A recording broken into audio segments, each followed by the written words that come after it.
What's in a name? What's in a name? What's in a name? 'Tis but thy name. That is thine enemy. This is Odell with the Cool Dads Corner, and today we're going to have a serious conversation about all the things that are going on in our country right now. I titled this video, What's in a Name, to reference Shakespeare's Romeo and Juliet. And that refers to this scene where Juliet says to Romeo, "What's in a name?" As if to say, your name doesn't matter. It's all about who you are. However, in America, as Black Americans, African Americans, people of color, however you want to refer to yourself, we have come to realize that your name is very important. For example, an employer could just look at your name and try to decipher whether or not you are a person of color. And that might prevent you from getting a job that you are very qualified for. So for us, people of color, African Americans, Blacks, whatever you want to call yourself, a name is very important. And we took that into consideration when it came to giving our children names. It's one of those things that, not to say it like this, but that white America doesn't have to think about. They choose a name for their kids based off what they like, what they think fits. It could be based off a family's name or generational names. But for us, when we decided to choose a name for our kids, it was such a burden to choose a name that we thought would be appropriate to not set them back in life. We had to choose a name that wouldn't specifically identify them as one specific race or another. And I feel that this is something that many Black households have to go through, but it's something that's not discussed. It's something that's really unsaid, because we don't even think about it. It's almost innate to our being that it's just something we do. Our kids' names are Darren, Dylan, and Olivia.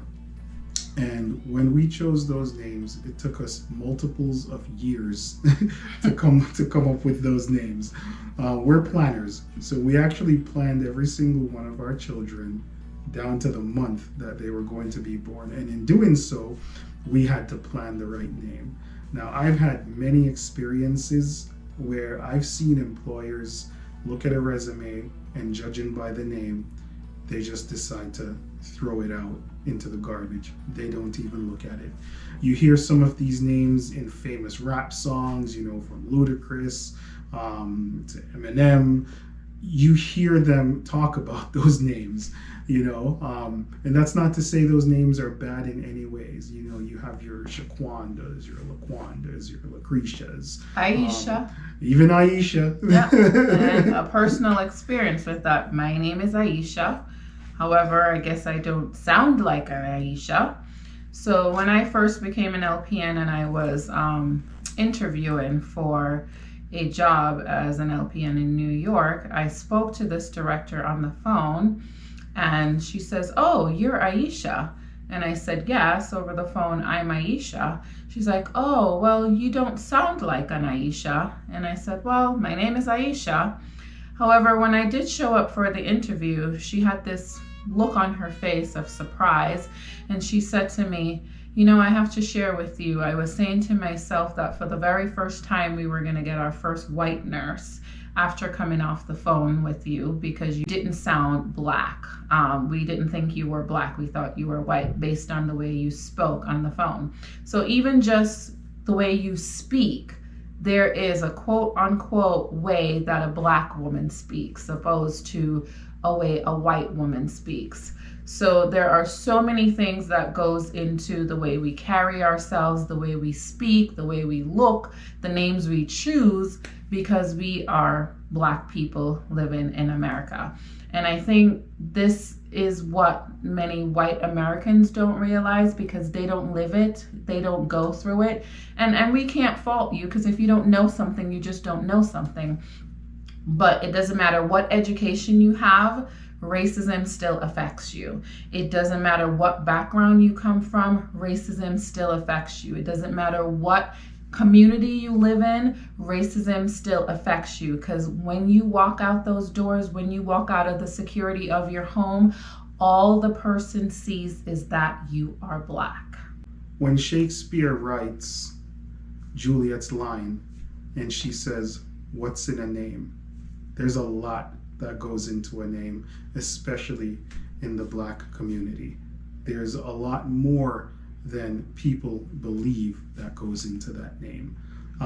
Even thinking about the line that says, "'Tis but thy name that is thy enemy."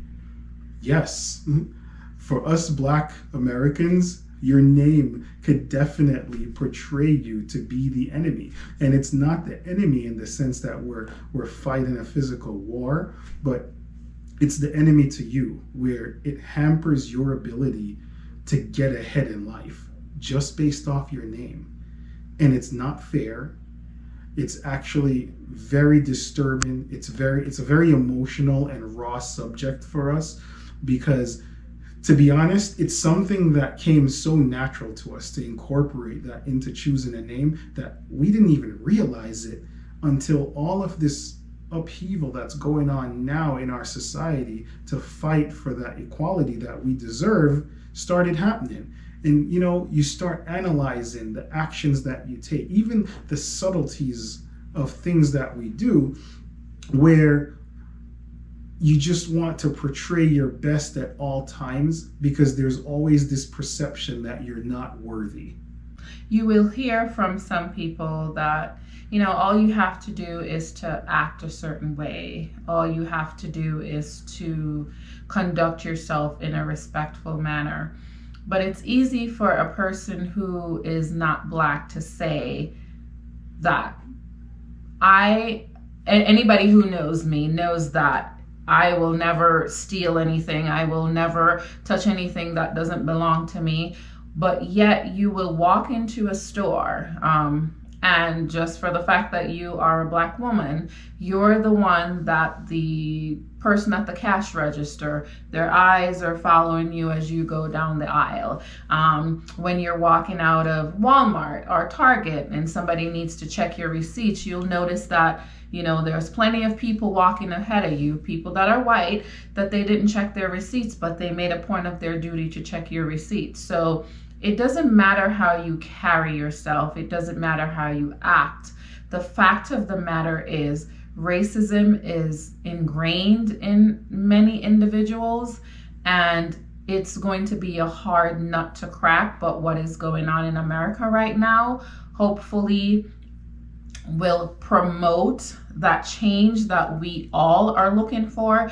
I don't think that there's only Black people that's looking for a change, because we know many white people, and there are many white people in our village. There are white people that have helped to raise our children from the time of birth, that has no ounce of racism in them. They don't see color, they just see people. But unfortunately, there are plenty of people in America that doesn't believe that we belong here, that doesn't believe that we deserve to be treated as equal. And I don't know why, because God made us all equal.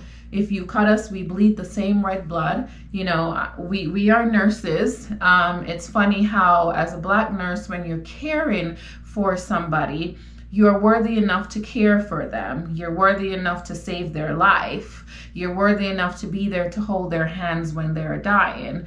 But you're not worthy enough outside of that world to have equal rights. And it's not fair. Why should I have to teach my little boys that when you go out, you need to act a certain way, you need to answer somebody a certain way, you need to carry yourself a certain way? Why can't they just be little boys and not just be little Black boys?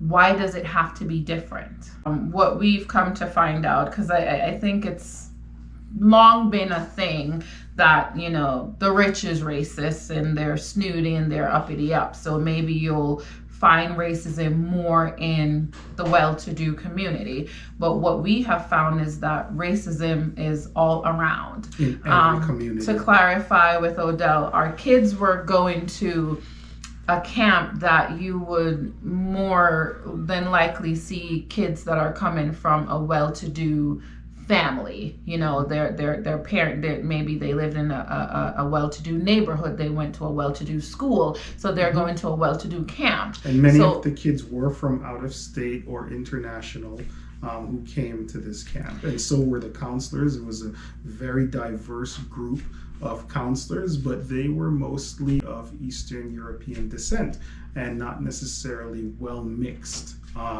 with other diversities. And in that camp, our kids did well.